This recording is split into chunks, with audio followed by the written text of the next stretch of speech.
Donc, l'introduction, le plan, rapidement la présentation ensuite du fonctionnement de Caliris Réception et puis le cœur de la problématique, les services potentiels pour une cave.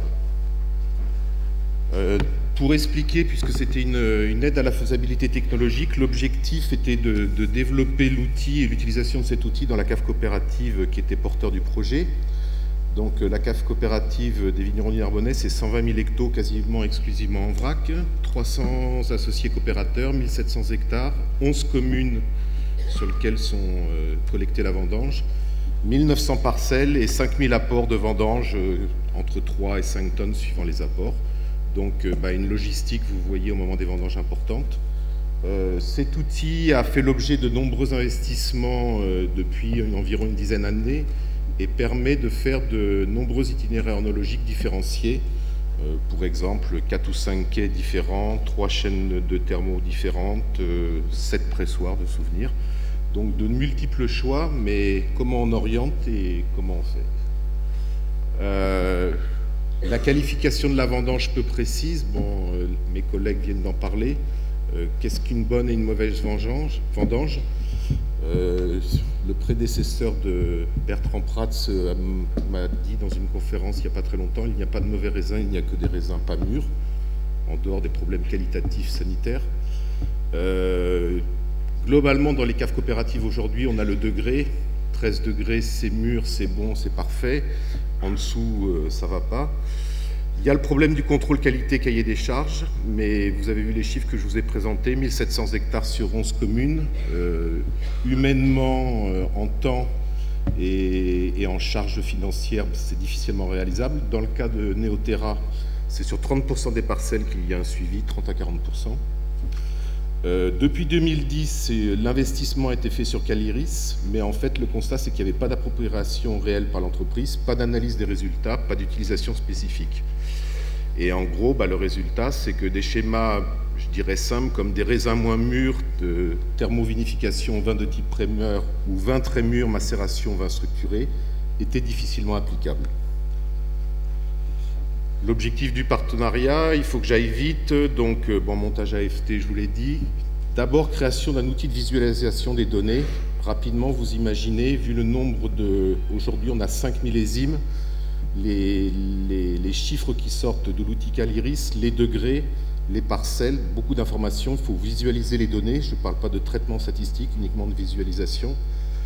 Il faut organiser la logistique vendange, puisque c'est un des moments cruciaux. On peut avoir beaucoup travaillé à la vigne, on peut avoir d'énormes moyens en cave, et il y a quelque chose qui se passe en 20 jours, et qui est de la logistique de l'organisation. Un aspect formation-appropriation, et puis, si l'outil avait de l'intérêt, l'idée de sélectionner en direct en cave, puisque l'outil répond rapidement à la question qualitative. Le fonctionnement de Caliris, rapidement, si je schématise, c'est une photo. Les moyens informatiques aujourd'hui, derrière, on fait un traitement informatique à partir des pixels. Donc, on photographie le dessus de la benne ou le dessus du quai, au choix, surveillance et en post avancé. Donc, au départ, la première chose, c'est qu'on sort, je dirais, les constituants indésirés, corps étranger et rafle. Donc, vous voyez à droite. Vous avez là, en surface SIC, environ 11%, 12% de déchets. À gauche, c'est la photo où il ne reste que les raisins. Ensuite, vous voyez le pourcentage d'altération, 4% à droite. Sur le reste de la photo à gauche, il ne reste que les raisins. Et enfin, vous faites une analyse de la couleur. Vous êtes sur des raisins rouges, vous avez principalement du bleu. Il y a après une zone que l'on définit et qu'on décide, où on coupe entre le violet et le rose. Ce que tout vigneron connaît, c'est à partir du moment où une baie est violette ou rose, elle n'est certainement pas tout à fait mûre. Tout ce qui est à gauche, marron, est en fait des résidus limites par rapport aux altérations. Que mesure-t-il? Une question, oui, on mesure la couleur, on mesure le pourcentage de vert ou de jaune dans les raisins blancs, on mesure le bleu ou le rose dans les raisins rouges. Je ne me suis pas trompé dans l'enchaînement des couleurs. Mais quel est le rapport vraiment entre la qualité et cette couleur? Alors, la première chose, si on mesure la même chose que le degré, ce n'est pas très intéressant. Donc vous voyez à gauche des apports de Chardonnay 2014 ou des apports de Merlot 2014 sur des 318 et 475 apports, beaucoup de données. On n'a pas de corrélation, des corrélations à 0,1 ou 0,0. On mesure bien autre chose. Et ce qui est clair, c'est que par exemple, des raisins très jaunes à 70 peuvent être aussi bien à 11 degrés qu'à 14 degrés, 14,5. Et pareil pour les bleus. Donc on a bien une autre information qui sort. Ensuite, donc on a fait 3 essais principalement, un sur les altérations. Donc en 2012, problème sur cette cave par rapport au contexte climatique de présence d'oïdium. Les observations visuelles au vignoble sur l'oïdium pour l'ensemble des parcelles de Chardonnay, 20-25% de parcelles déclassées. Après les vendanges, l'ensemble des chiffres Caliris, vous voyez que l'indice d'altération 6-8% représentait, en dessous de 6-8%, nous avions 80% d'apport et au-dessus les 20% restants. Et si on fait une comparaison, je dirais, entre les deux outils, un service technique qui visite des vignes et un outil qui mesure à l'entrée cave, eh bien, vous avez les cases jaunes où les deux outils n'étaient pas d'accord. Le service technique annonce que les parcelles sont oïdiées alors que le classement Caliris annonce que c'est sain. Et un autre cas où c'est inversé, donc dans la partie basse et droite du tableau. Les écarts sont environ de 20% d'erreur. En recherchant avec le service technique, sur les 14 parcelles que vous avez en haut, c'est quelque chose qui ferait plaisir à Bernard Molot s'il était encore dans la salle. C'est un traitement sur 4, un traitement avec une rangée sur 4, et donc il y avait une rangée d'attaqués d'oïdium, 3 non attaqués d'oïdium. Le hasard fait que sur le dessus de la benne, il arrive des altérations, il n'arrive pas d'altération. Donc quelque part, les deux outils, l'outil Caliris était mis en défaut, mais on a expliqué pourquoi. Et les 14 autres parcelles, c'est dû à un problème de décalage temporel, c'est-à-dire que le classement visuel à la vigne est fait à une date, et après il y a un décalage, bien entendu, c'est pas fait veille de récolte, alors que Caliris mesure directement le jour de la récolte. Couleur des raisins et qualité, donc vous voyez 13 degrés, 78% de jaune à gauche, 41%, clairement 2 vendanges pourtant au même degré alcoolique. Un essai qui a été fait sur 47 apports, c'est-à-dire qu'on a récupéré 47 jus à l'apport au quai, et on a fait au laboratoire 4 mous différenciés.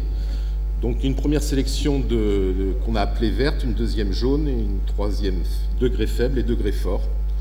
Vous voyez les différences donc, de couleur, de degré et d'acidité totale. Et sur les terpénols et les composés en C13, alors ça a été analysé par Nicéos et je dirais c'est les composés, donc si j'ai bien écouté Aurélie, précurseur glycosidique. Vous avez une augmentation quand on est en degré fort de plus 1,2 et plus 2,2. Et quand vous faites les sélections vert-jaune, vous multipliez par 2 et fois 3,3. Donc clairement, il est plus intéressant de ramasser, de sélectionner à partir de la couleur jaune que du degré, sachant qu'on reste dans les deux cas avec des degrés acceptables de 12,5 à 13,5. Cela a été confirmé en essai industriel dans la cave, même si derrière, le problématique qu'on avait, c'est qu'avec des raisins très mûrs, les process œnologiques ne sont pas les mêmes.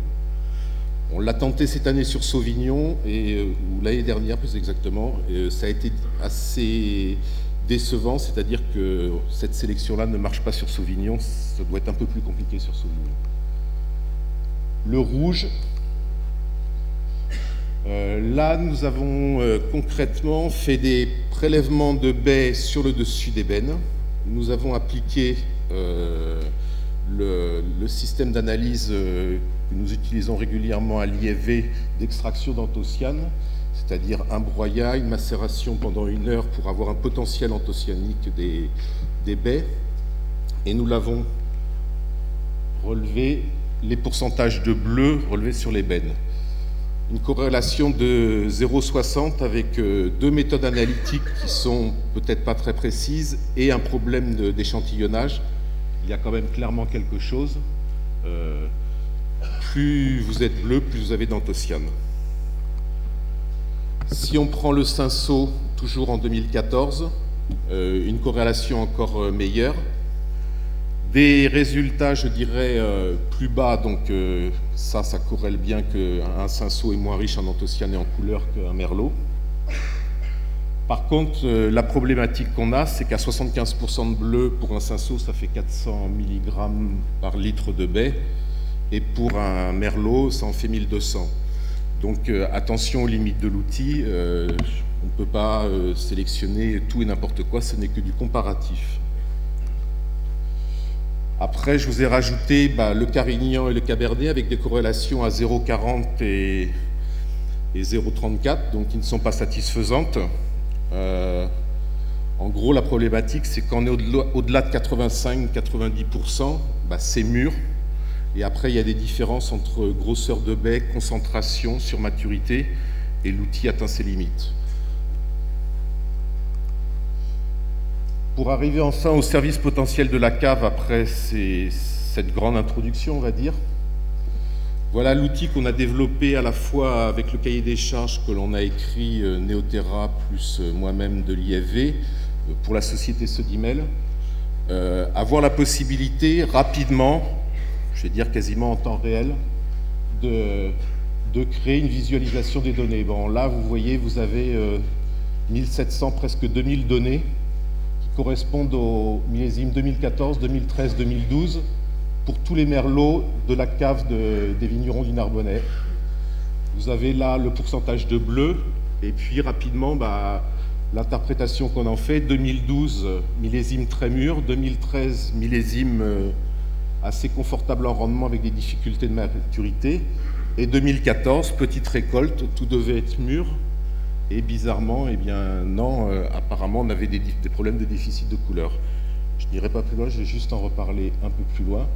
Les courbes que vous voyez là, pour bien comprendre la façon dont on les raisonne, alors maintenant on a pris l'habitude, c'est que là vous avez la ligne 50%, la moyenne, je dirais, bleue des vignerons du Narbonnais cette année, c'est 71%, c'était 83 en 2013, et c'était plus de 92 en 2012.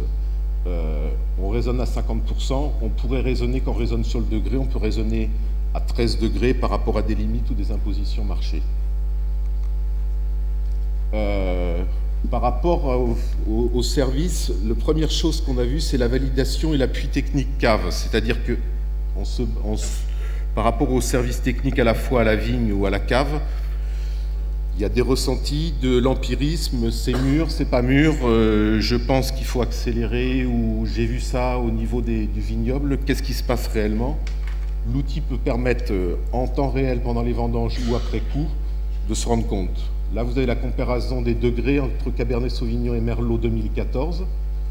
Ce qu'on sait habituellement, les Merlots arrivent à faire du sucre assez facilement, les Cabernets un peu plus tardifs, un peu moins, un écart de 0,5 degrés, des courbes assez proches. Par contre, alors l'échelle a sauté en bas, les Cabernets sont très mûrs d'un point de vue couleur, les Merlots ne le sont pas. C'est la même courbe que ce que vous avez vu sur ma diapo précédente. Et concrètement, à partir de cet appui technique vigne que je vous ai présenté rapidement, eh bien, comment la cave aujourd'hui essaye de l'utiliser. Donc, pour le premier millésime cette année, on a réussi à avoir quelques informations et on espère encore le développer réellement l'année prochaine. À partir des informations degrés à gauche et des informations bleues, et là vous avez les courbes uniquement des 2 premiers jours d'apport 2012, 2 premiers jours d'apport 2013 et 2 premiers jours d'apport 2014. Donc vous voyez en haut là, au bout de 2 jours de vendange, on avait un déficit de couleur, de bleu et de maturité phénolique très important, ce qui était assez surprenant, on ne comprenait pas trop. Discussion, je dirais, côté à gauche, degrés, on savait qu'on avait des bons degrés, il y a des contrôles maturité, et puis peu de maturité phénolique. Pas mal de questions. Discussion, je dirais, entre le service technique, vigne, cave, et le directeur et l'ensemble du staff technique. On confirme qu'il y a des bons contrôles maturité sucre, mais par contre des SFE très faibles sur Merlot. Les Merlots sur le Narbonnais cette année, ce n'était pas le millésime des Merlots. Déficit hydrique très précoce, au moment du débourrement des températures faibles, et ça a été une catastrophique tout au long de la saison.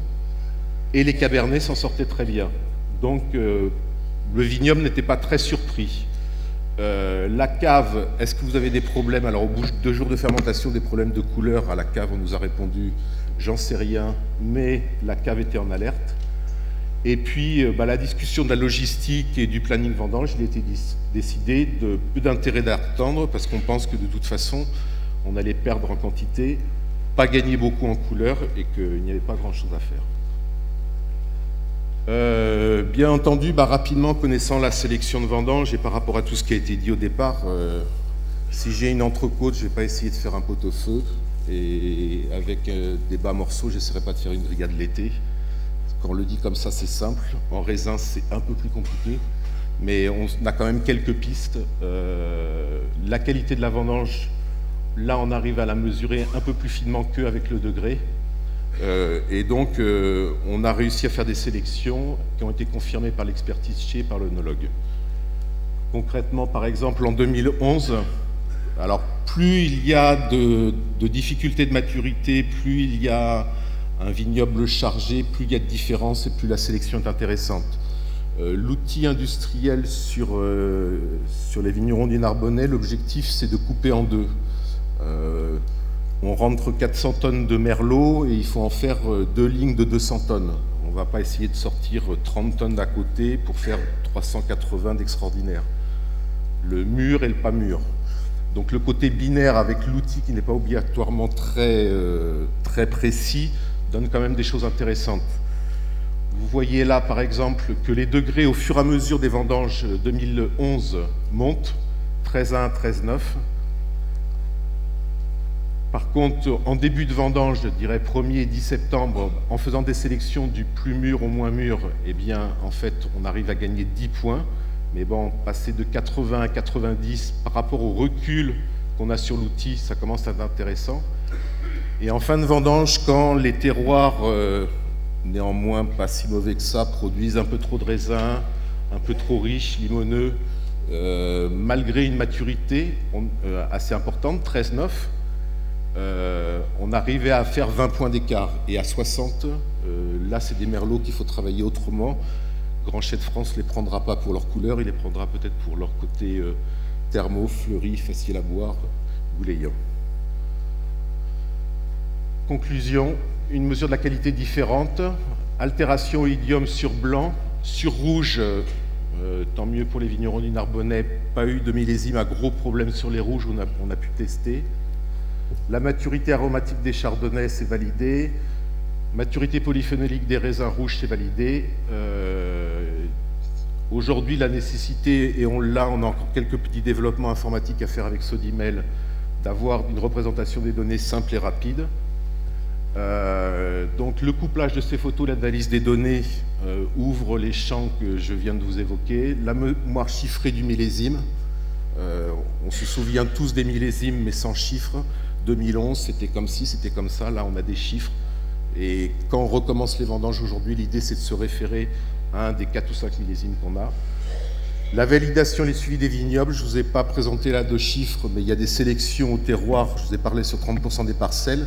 Ce qui est sélectionné au terroir, en sélection partielle, en sélection rosée, qu'est-ce que ça donne en couleur? C'est toujours intéressant pour le service technique de vignoble de savoir ce qui se passe. L'aide à la décision vendange, la logistique, où on en est, est-ce qu'il faut accélérer les machines ou les ralentir, même si c'est toujours difficile après en fonction d'autres critères de vraiment planifier, et la sélection automatique au poste avancé. Je remercie les 2 partenaires avec lesquels nous sommes en cours de programme, mais qui se terminera après les prochaines vendanges. Et comme ça a déjà été dit, le financement de la région Languedoc-Roussillon. Merci. Merci, M. Caboulet.